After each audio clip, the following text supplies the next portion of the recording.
Well, we're starting a new adventure now. We're going to be doing portraiture. As you know, our first assignment is going to be a profile.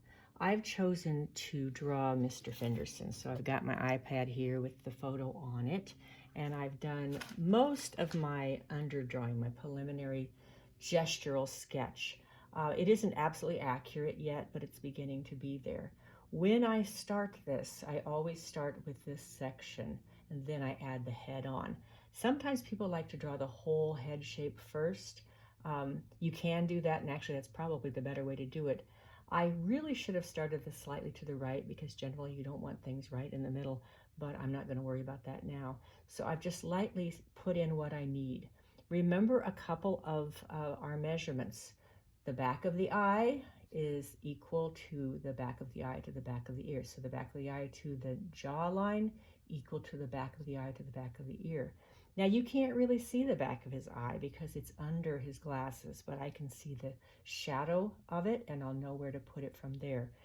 His ear does really go back that far because remember again, there's a brain in here. When we draw people and we end our head here, there's not enough room for the brain. So remember that measurement, it's very important. Equal from here to here, equal from here to here. So you're gonna think maybe that ear's too far back, but actually it isn't. When I also am drawing a profile, I look at the negative space. I look to see what shape this is. I look to see how this comes in and fits with the lip underneath. Lips don't purse out like cartoon lips. They're softer than that. It's going to come down and then there's going to be a little angle. There's going to be a little flat area here. It's going to come down again and then you have to follow the shape of the chin. I'm not exactly right here yet, but I will be. I actually chose to do his portrait simply because I like the way the light's hitting from the window, but also I wanted to demonstrate how you work with glasses. Sometimes when students begin drawing and if the person is wearing glasses, they look like they are wearing goggles. So you want to understate them. Also, when we get to the ear, you have to remember that there's a lot going on in that ear. Don't just make a little shape with a little hole in the middle. There's a lot in there to see.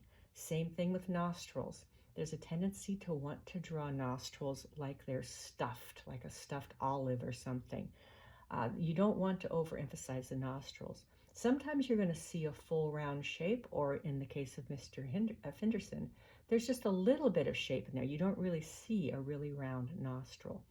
It's very important to work with this shape under the ball of the nose because it connects in here. It doesn't just sit here. I'm actually going to put Mr. Fenderson aside right now and show you a little bit using a different portrait. So I've got Miss Mears in front of me and I've done a little bit. It's not absolutely correct yet. I would have to come along here and check. But again, I'm working with my negative space. I've moved her a little bit farther away from the center. When you look at this head, I've got it too tilted right now, but I can see that it does tilt in here. The eye does not sit on the edge of the nose space because that wouldn't work. Remember, besides the brain in here, we've got a skull. Inside of that skull is an eye socket, so the eye sits within this space. It can't sit all the way in the edge. And we have to remember that an eye is round, so Miss Mears' eye is not going to be sitting on that edge, but we're going to see this shape kind of like this. And then we look to see how it fits inside of the eyelid, because again, the eye is a round shape. It looks kind of like that. Of course, you don't want to include that in your drawing, but think about the fact that the eye is a round ball. That's why we call them eyeballs. And it's going to go like this. It's not correct yet. And then you're going to come up here, look at the contours. This is why we did a contour drawing in class, because this contour from the eye comes up to the eyebrow and then down. Okay, this doesn't look like Miss Mears yet, but it will if I finish it, which I'm not going to. Notice this is going to come down in a little bit of an angle.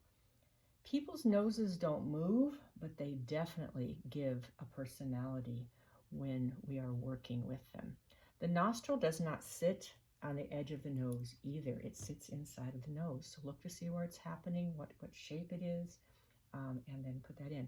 I'm not being exact yet. I'm just looking. I'm beginning to feel these shapes so I know how to put them in there. All right. As I said, most people start with the whole head shape, and I probably should do that too, but I generally don't. So again, we're not going to see her whole ear. Well, actually, we see most of her ear, though. Look to see how much of this shows. Go back to this edge. Often you're going to have to add more back here because you will begin by not having it in the right place. So find where it goes. Look to see the relationship. If the eyebrow is here, see where the hair comes in. Don't draw your people bald unless you're doing young Newkirk, because he doesn't have any hair, so he won't have very much in the way of hairness. And then I'm going to come in here. I'm going to look here. She has very little shape to her lips. It's just a little bit of a line there, and then the nose is going to come in. Remember, all these contours fit together. So this is going to come, and her cheek is going to come up almost to where her mouth is. All right.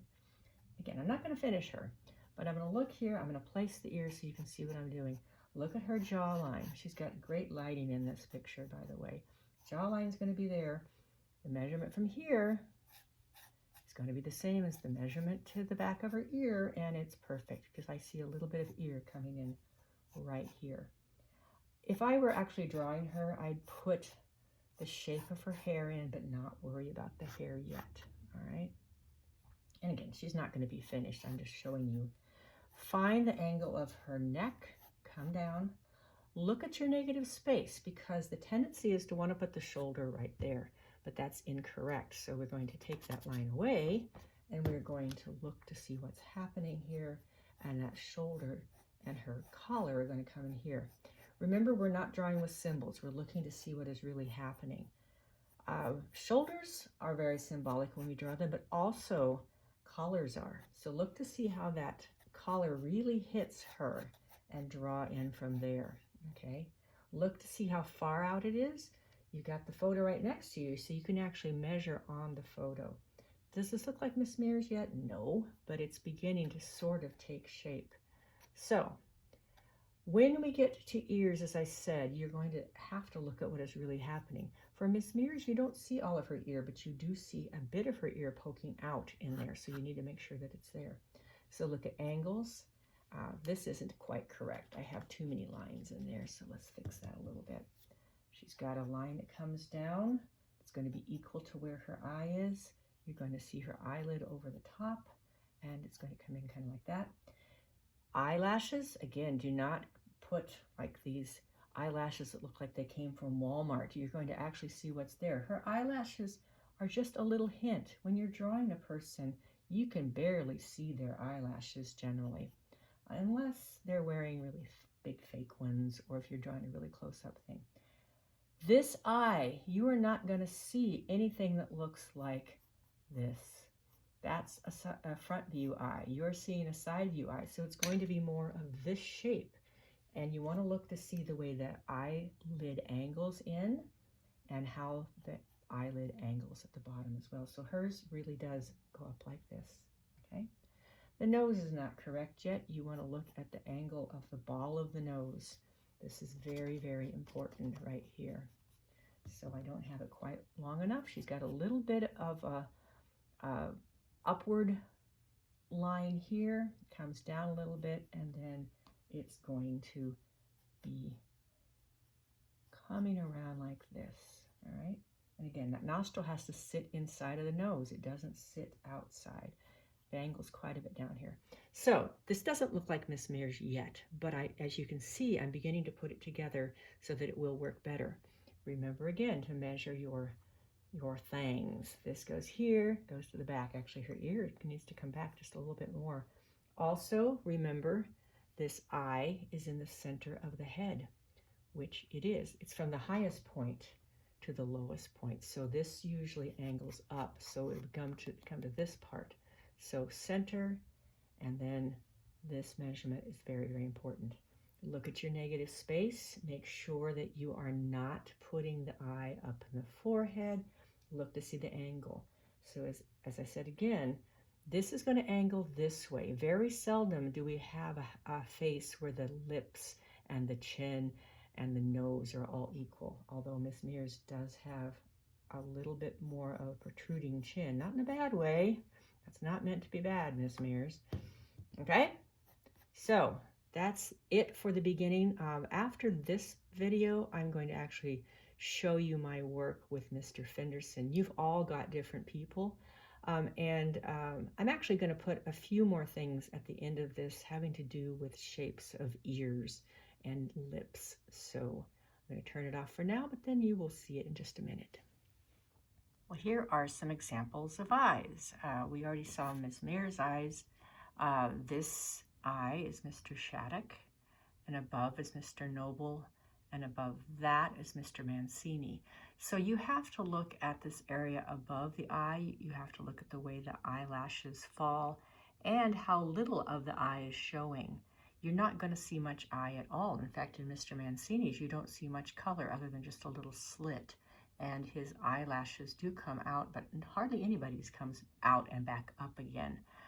So it depends on the age of the person, how inset the eyes are, and actually a little bit about the angle as well. But remember that this profile edge from where the eyelid hits will run into the eyebrow. So the eyebrow shouldn't be really high up. Miss Mears is higher up than the men's are. And here are some ears. They're not in the same spot. So this, we have Mr. Shattuck's ear, and down here, Mr. Noble and Mr. Mancini's ear. They're not perfect. I just drew them really quickly. But everybody's is different. Mr. Shattuck's ear is more straight up and straight down, whereas Mr. Noble's is tilted a little bit. And that's almost the same for Mr. Mancini, but not quite as tilted. And the noses as well. We have 3 noses here. We have Mr. Shattuck, we have Mr. Noble, and we have Mr. Mancini. They're all very, very different. You don't see much of the nostrils in these two, although actually Mr. Shattuck you do. I just didn't shade it in. But Mr. Mancini's you're going to see quite a bit, partly because he's so tall and they had to shoot the picture from below. So you always want to look at the actual angle and how things fit together for your individual person. Ears as well. They're a lot more complicated. Often students will do something kind of like this. They'll put an ear shape and they'll fill in that. Well, that is not an ear. That's a symbol for an ear. The reason ears are so complicated is because the sound is coming in and it's got to be put in through all these little channels, our little canals, to get them inside of our head.